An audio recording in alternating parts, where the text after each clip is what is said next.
Welcome to Stellar Cycles, a podcast dedicated to showing each woman her intrinsic power to guide her life, her cycle, her relationships, and her dreams. I cover feminine energy, reproductive health, and all things related to being a potent and magical being that is woman.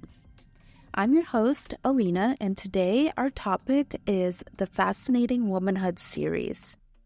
Finally, part 3, our third and final part to the series is here. So this series, we've been learning how to utilize our feminine superpower to inspire men to be better and to have wholesome relationships, marriages, and families. So over the past 2 episodes, we've covered the art of femininity itself and our value in this world as women, the importance of charm, how men are different from us, and what they need in order to feel secure in a romantic relationship with us. So what we're going to do is finish off this series by bringing those 2 components together and looking at it as a family unit. We're going to be discussing the importance of roles, character, consistency, among others. So just as a reminder, you don't have to be married to reap huge rewards from learning about and also utilizing these principles.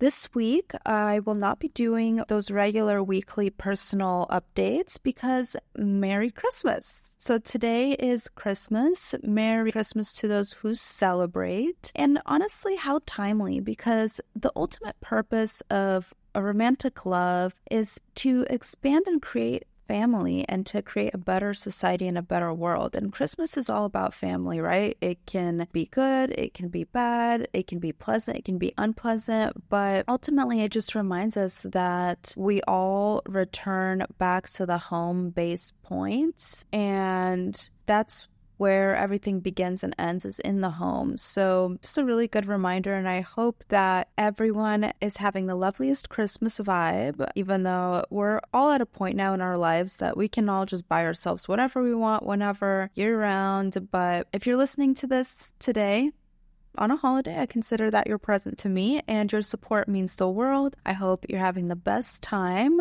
and making all the memories with your family, with your friends. And this is the final episode of 2023. That's honestly kind of makes me emotional. Like, wow, in 2023, we started this journey, and I'm really hoping to magnetize some huge opportunities in 2024 and be able to be here a year from now at the end of 2024 and say, wow, so many amazing things have happened for us this year that we would have never imagined, but God provided us with these opportunities. I just can't wait. I love those types of moments where you could just look back in retrospect and like see in hindsight everything that you had to go through to be where you're at now. So what you can expect after this episode. So this episode is going to tie up our series. It's going to tie up 2023. So coming back Monday, January 1st of 2024, we'll be back with a winter glow up episode, giving you guys some ideas on how to keep the hot girl vibe going through the winter and keep things cute and interesting after the adrenaline of the holidays has passed us and we're just, having to get through winter. So that's it. Again, Merry Christmas and a Happy New Year to everyone.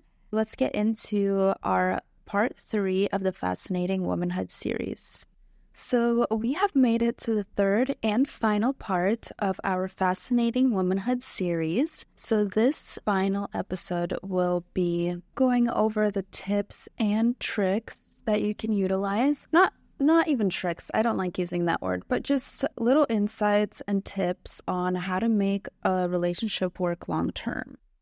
Building a lasting love involves work. It really does, because we marry ideas, whether it's a man marrying a woman or a woman marrying a man, or whichever way it works, we marry the idea and potential of the person. And that's the most exciting part too, right? Because you don't really know that much about him. And it's exciting to be around something that you're not familiar with. But then over time, we lose that romance when we become familiar and complacent. But at the end of the day, we all crave a timeless love that stands through anything. Deep love and relationship, they're not found by luck, you guys, but they're built daily with perseverance, with intention. To start off this final section, let's talk about the 4 levels of intimacy. intellectual, emotional, spiritual, and physical. These 4 levels of intimacy are necessary to create a foundation for a long-lasting relationship. And if not followed in order, they can result in catastrophe. So the intellectual and first and foremost level that you want to build with a partner is having conversations with each other. In a long-term relationship, it's very important that you never stop talking. Don't stop conversating or running things by each other. Intellectual intimacy is kept up high when you consult each other and negotiate when working through things. And I think when it comes to feeling prioritized as a partner, it really, really helps you feel prioritized when you and your partner talk about things and they discuss important and little things with you.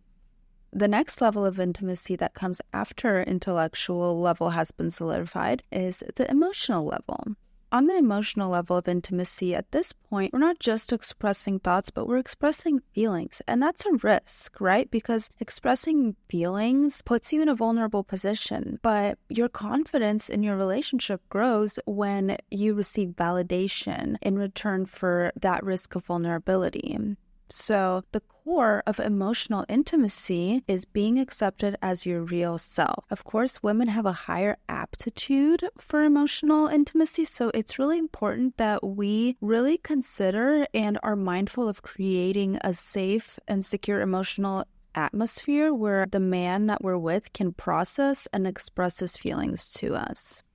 The third level of intimacy that comes after the first intellectual level and emotional level have been solidified would be the spiritual level of intimacy. And a lot of couples, unfortunately, don't even think about this level, but I think it's a really important level because it's your overall sense of purpose and how you fit into the grand picture of life. And it's something that's very necessary in order to hold a couple together after that initial attraction wears off.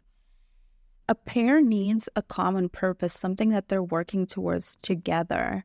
Coming together over a higher power is something that really, really ramps up intimacy. It can take the other levels like the intellectual intimacy and emotional intimacy up exponentially. If you're so lucky to find a partner that is interested in spirituality, definitely hold on to that because something that's a little bit more on the rare side. Fourth and most final level of intimacy would be physical. And you guys already know that what we see all around us today is that couples often jump into the physical level first and foremost, right? They don't build up any of the other steps. And it's vital to follow the prior steps to ensure that the man that you're going to share your body with has a good heart. And number one, we know that it's an energy exchange. So you're unknowingly taking on all of the energetics and repressed emotions and all the things that you can't see but are definitely there in that person. You're letting that come into your body, when you're having that exchange with them. And of course, it's a physical exchange too that often comes with consequences, health-related consequences, pregnancy. So it is a big deal. We often forget because our society wants to make it seem so casual and so light and so easy, but there's been a lot of women who experience high levels of stress and pain because they had no idea that they weren't building a solid foundation under their relationship prior to getting involved physically. And that's painful when they go through that process over and over and over again. Make your own choices, but just make sure that you're okay with your choices. Married couples, of course, should still invest in sexual intimacy. Things get really busy and life gets in the way, and especially if kids are in the picture, sexual intimacy and romance dies out, and that's why a lot of people end up splitting up. So knowing that, it's vital to be aware of that and intentionally carve out time and space for your partner. So we as women, we should never, and men too, should never be complacent in letting any of these areas of intimacy with our spouse be neglected, not intellectual, emotional, spiritual, or physical intimacy. When something's off in any of these 4 levels, just remember, humility is the great leveler of humankind. There's been so many times when you use humility instead of aggression, the other person comes around to your point of view rather quickly and surprisingly. So something that's really important in the family, which is the building block of civilization and the bedrock of society, are roles. Why is family the building block of civilization? I've been saying that for 3 episodes now. Because everything starts out in the home. That's where children are born, raised, they grow up, they see the examples, they are disciplined. They're basically taught how to be functional adults and then sent out into the real world. Family is something that you deeply care about and will fight for. And it solves loneliness and provides a safety net. This is just my personal take, but I think in wanting to destroy the family unit today, whatever powers are behind that, they just want to take something away from you that you care deeply about and that you will fight for, because if you don't have that, then it's easier to push you around and just get you to do anything. That's just my hot take.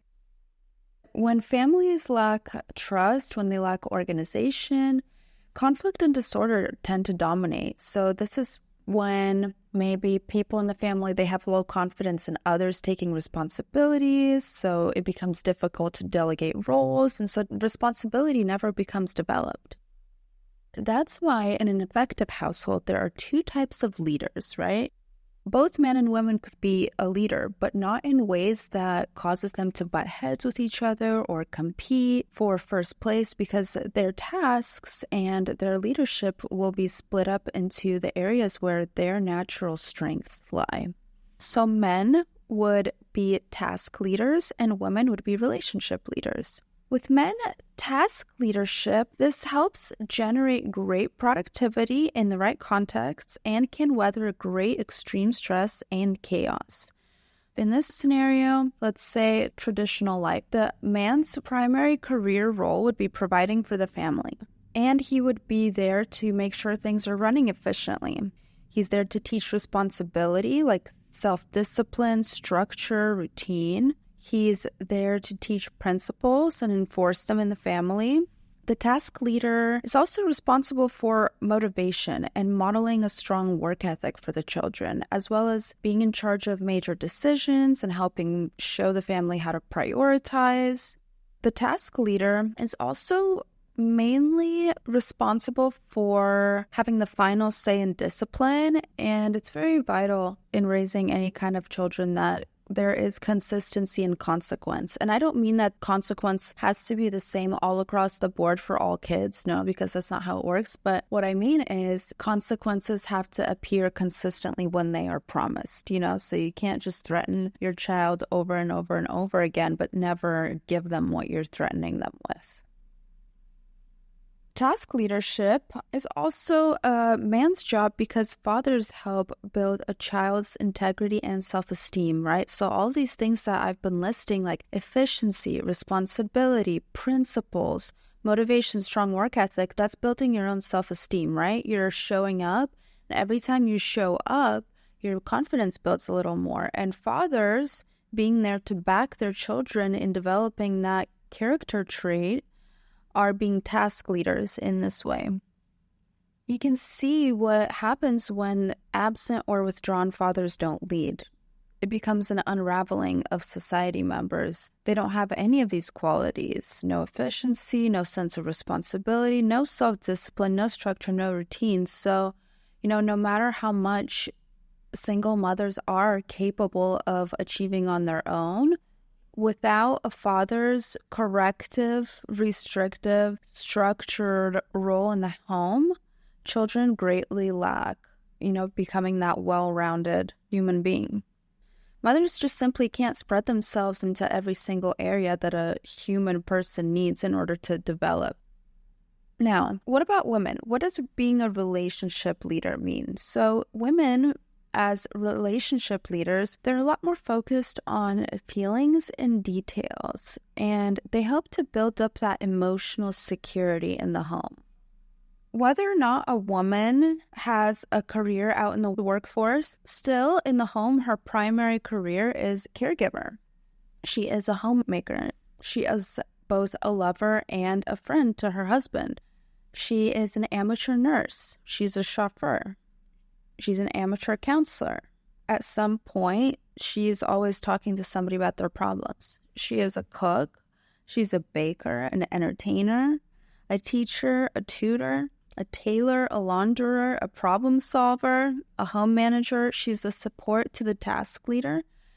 So it's a lot of jobs that women have, but we are really wired to be able to work this way because women can really sense when something is amiss in the home. Even if someone doesn't say it, our intuition lets us know, hey, something's up, pay attention, and get to the bottom of it. So that's women and being relationship leaders and the things that they take on. And effective, happy marriages have both the task and relationship leader.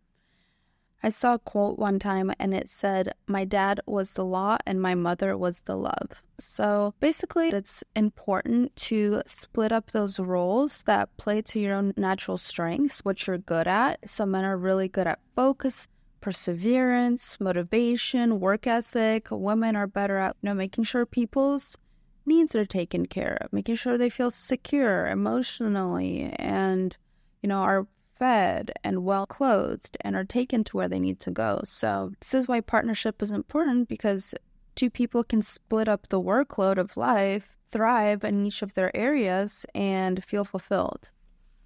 Character is extremely important in long-term relationships because, number one, character helps you respect yourself and expect better treatment from others. The greatest personal progress is made when we struggle against those baser instincts that come from our lizard brain and we seek a degree of self-mastery. So your personal self-character is a project that's entirely up to you. Each act that you courageously take builds confidence for the next. So do the scary thing and use the momentum to keep the ball rolling. So for me, this really works because sometimes I'll have this really procrastinating feeling for no reason. Just my brain is trying to convince me like, oh, this is going to be a tough thing to do, or it's going to take a lot of time, or you're going to run into obstacles. And it sometimes successfully talks me out of doing the thing. But if I do it, and I'm like, oh, wow, that was easier than I thought, quicker than I thought. It feels so good to have knocked that off my list. And that literally gives me momentum to swing to the next thing that I've been avoiding, and then on and on and on. So that's what it means that by each act of courage builds confidence for the next. So really use that. Start with one little scary thing and then swing from that to the next monkey bars. When it comes to character, humility is super important because it banishes ego and it affirms that self-improvement is necessary for all of us, and in a non-competitive way, right? It's not about other people. It's about being better than your yesterday's self or your last year's self. And reputation is a big part of character too, and reputation means consistency and correct action, including virtues like honesty and personal responsibility over time. So people recognize a pattern in you and they coin that as good reputation or bad reputation. So if you have a good reputation, that shows others that you have dependability and that they can trust you. Next, we have charity. And charity may be the generosity of sharing with others, but it also means mercy with forgiveness and forbearance. Remember, forgiving is graceful, right? Not only is it just feminine, but it's a good character trait for both men and women because forgiving is for the forgiver, not the forgiven. Holding grudges really depletes your character. Have you ever had a situation with someone where you've begged them their forgiveness, but it seems like they have something to gain from withholding that forgiveness from you? It's almost like they proudly carry their grudge around, and it's like, I don't know how many more times I can apologize to you, but if you don't want to forgive me, there's nothing else that I can do to get that forgiveness out of you. So forgiveness always comes from the forgiver. It's for the forgiver. It is a form of, hey, let it go. Don't hold on to this anymore. They're a human being. They make mistakes. You will make mistakes in the future that hurt people. Let it go. Don't hold grudges, Just let things go, forget about it, make more space in your brain for the things that you want to achieve and the life that you want to live, the person that you want to become. Remember, good men notice acts of kindness. They notice when you go out of your way to show kindness to somebody or to do something that isn't necessarily required of you. So remember, charity isn't just generosity of giving people things, but it also means forgiving too. Self-control is huge for character because it teaches us to live a deliberate life with the long term in mind rather than short term, right? Because we want to maximize our potential instead of minimize it.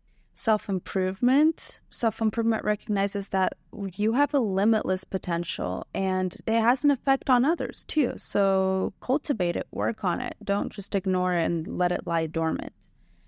And finally, happiness. Happiness is a byproduct automatically of living a life of character. So if you live by those principles listed above, like self-mastery, humility, striving to have a good reputation, being charitable, especially when it comes to forgiving others, having self-control, pursuing self-improvement, then you most likely will find happiness in this process. Happiness comes from a personal sense of self-worth and accomplishment, as well as our ever-expanding connection with life in general.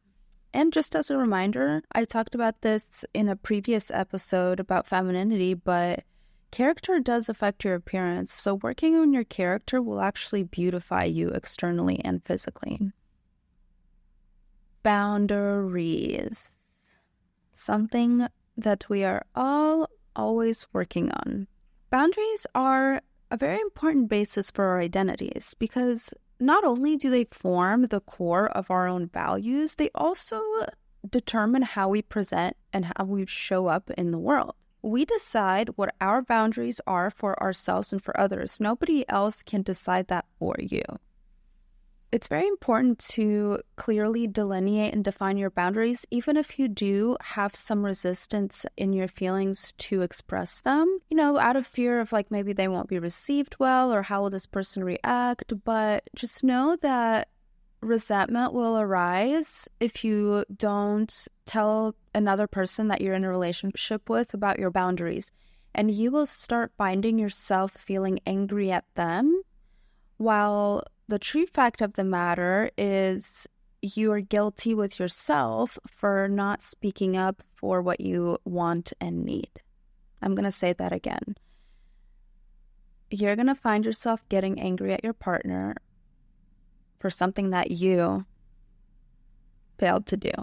So, you as being a person with free will in this world, it's up to you to let people know, like, hey, this is the kind of treatment that I would like. This is the kind of treatment that I would not like. And another thing, too, that we do as women, that it's really important to kind of have a quick little boundary note before we get into this is with venting. So, it's really fun to vent with our girlfriends. We can do it for hours, but sometimes we find ourselves in situations where we're with our male partner and we're wanting to vent. This is where the boundary comes in. If you're just wanting to vent, give him that heads up that you just need to vent. It helps him realize that you're just processing and not looking for a problem. Because if a male hears a lot of conversation coming from a woman in a negative tone and she's just venting, but he doesn't know that, then that feels like an attack to him, and that can very quickly turn into a fight, right? Because he's going to get defensive. So something that you can do that will ease this situation and still let you have your venting moment is just say like, hey, I just need to get this off my chest. There's no problem. I just need someone to listen. Can I share this with you? Most likely he'll be fine with it and feel relieved that it's not at him or about him. Relationships require constant and mutual training through both feedback and adjustment. Of course, this takes humility on both people's parts with accepting those corrective cues and taking on that feedback that they received and switching up their behavior to better suit their relationship and their partner. So something that we as ladies can really use to our advantage is girlishness. Girlishness is when you show sincere innocence and vulnerability with like a little twist of humor for an unselfishly beneficial purpose. So like, let's say you're trying to get something out of your partner, but it's not in a manipulative way. Like, let's say he always cleans up the kitchen, but he never wipes the crumbs off of the table, right? He'll say, oh, hey babe, I cleaned, but like he didn't, right? Because yeah, he might have cleaned, but he didn't like wipe the crumbs off the table. So if you come at it aggressively, you got to use girlishness in sort of a way of addressing this problem in a way that's both uplifting and subtly assertive. So, it kind of paints the situation in a positive light, but also asserts your position on how you feel about it. So using words like beast in a light joking way, or something that like highlights, his brutish manliness. And like, for example, with the crumbs on the table scenario, you could be like, oh my goodness, you're such a beast. You just, you leave the crumbs on the table, but you say it in a way that's funnier and cuter than that. Like, I don't know. I'm botching this because, you guys, I'm pre-recording these for Christmas and I'm in my luteal phase and I can barely talk. So thank you so much for bearing with me. But anyway, essentially, girlishness really helps us get his attention on something. So it's a cute way to make a confrontation, right? And bring his attention to something that he's doing, but not in a way that's going to make him feel attacked. This is really helpful because you can take a thoughtless comment or action that comes from him and turn it into a playful lesson. This is going to help diffuse the tension in that moment. It's going to increase the chemistry between the two of you, because anytime that women are lighthearted and funny instead of mad and pissed and like cloudy and stormy, men just feel more attracted to us. And most times it will get the problem solved, because if you bring it up in a way that's kind of funny and non-confrontational, that plays up your girlishness, it usually works better to get them to address or take care of that problem rather than constantly negatively nagging them about it. The best way to ask for anything is to speak up in a feminine way. Just ask cutely, ask softly, just like, hey, what would make me really happy? Or, what I would really like?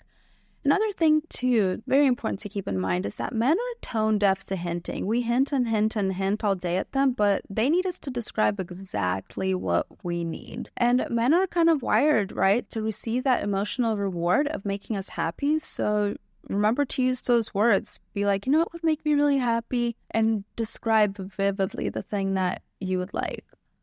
Moving on being a domestic goddess. C.S. Lewis wrote, "Your job is the one for which all others exist." So if you think about it, all the other jobs, they all exist so that people could come home from those jobs, right? And relax at home and have a home that they are paying for and are enjoying and are building and are investing in.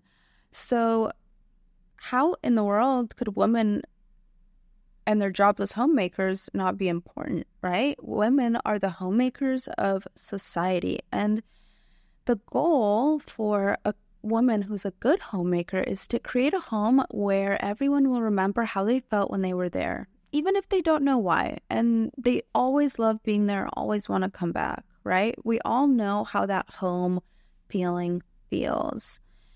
When you're creating an atmosphere in your home, make sure you consider all the senses that humans have.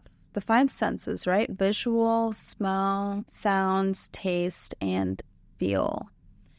Visually, number 1, always keep things arranged and kept tidy.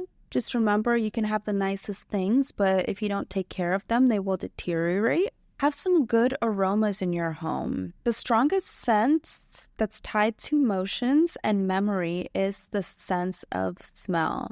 Have you ever smelled something and been unexpectedly ripped from the present moment and just yanked back to middle school playground when you and your friend were using your lip smackers and it was like a Coca-Cola smell? I don't know. You literally get transported through time when you smell a certain smell. So whatever way you prefer to do it, just have a good smell in your home. You don't want someone coming into your house and wanting to walk right out because there's a smell like mildew or just something nasty or unpleasant, right?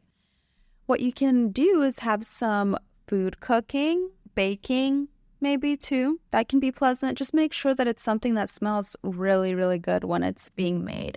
A simmer pot is really amazing. So what's a simmer pot? This is incredible for the holidays, actually, you guys. And really, really good for your lungs during sick season if you want to breathe it in.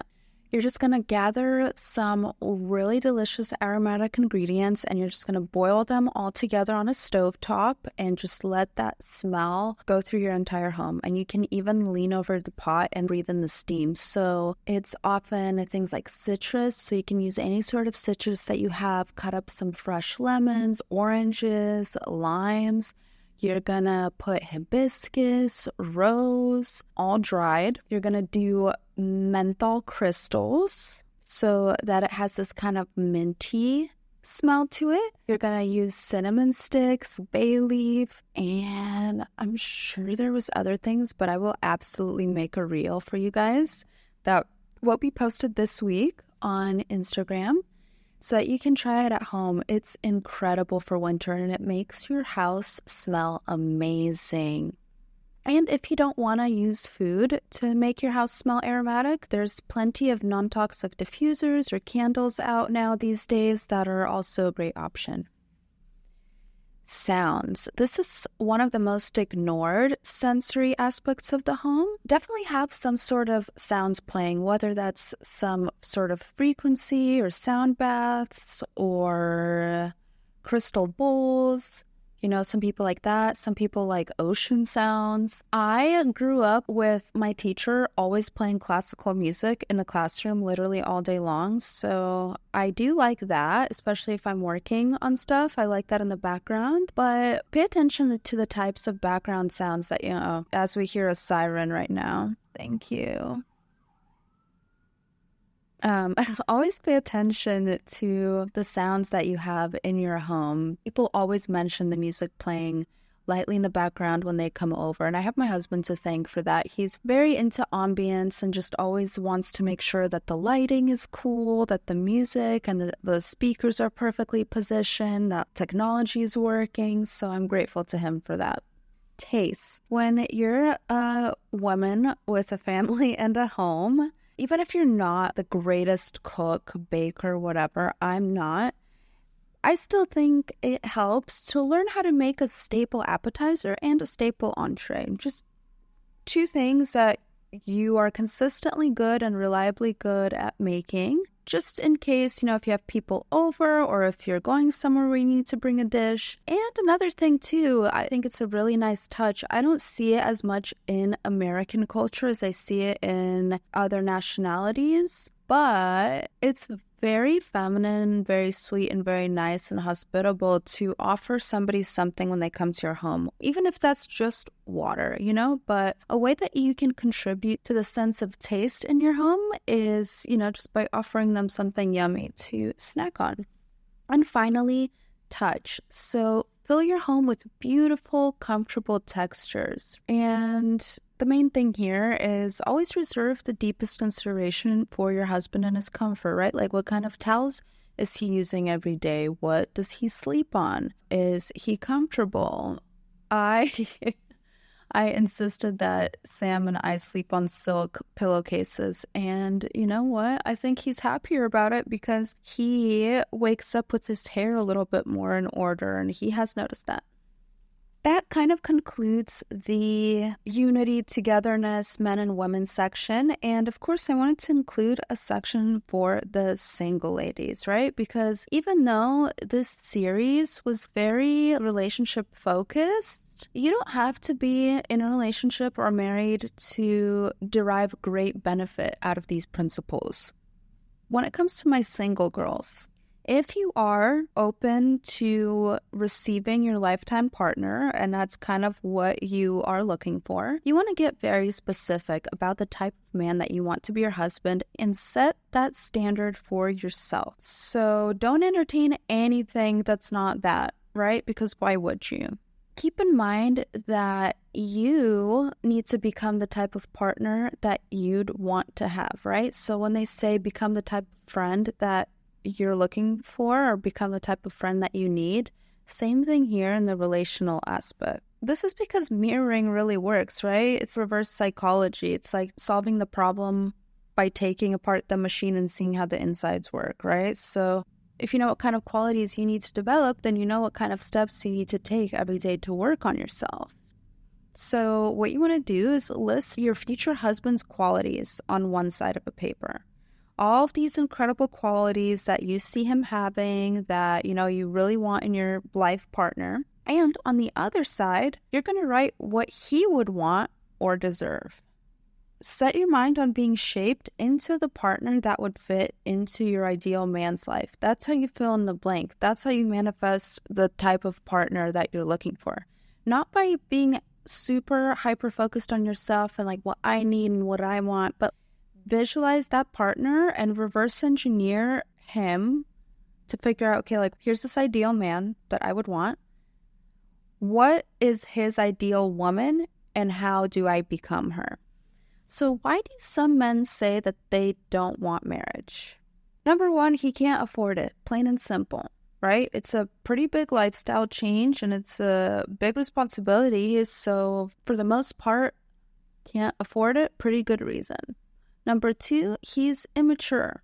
In this case, you're going to want to focus more on those intellectual, emotional, and spiritual intimacy levels with him rather than physical intimacy. Because if there's any hope for this guy, he needs to be working on building up the intellectual, emotional, and spiritual aspects of himself and his relationship with you. Number three, he's simply not done dating yet. You know, he wants to keep his options open. He doesn't really want to lock in on you because there's other girls that he might be more interested in than you. Number four, his fear of uncertainty. Maybe there's something really heavy in his life, or maybe he's not at the level himself yet that would satisfy his pride as a man, right? Like, he doesn't see himself as worthy of being like a man who's married and is a caretaker and provider, you know? Number five would be he's divorced or a child of divorce. You know, that can leave a pretty big imprint on a person and their views of marriage. Maybe he has children. It can be pretty complicated to bring step parents into children's lives or introduce them to somebody new, someone that they didn't know their whole life. And these relationships too have a tendency to impact children just as much as divorce does. Maybe his family doesn't approve, in which case, you know, there's really nothing you can do. You just be very aware of the situation, but don't get involved. Just try to understand him and where all of this is coming from and avoid unnecessary conflict. Another reason why he doesn't want to get married is pure inflexibility, which just translates to he wants to retain his excuses to avoid commitment and responsibility. Maybe he's emotionally dependent on his family. This can be seen between sons and mothers quite often, where every single little decision they make, they have to run it by their mama, right? But this can also happen between fathers and grandparents, other members of the family for sure.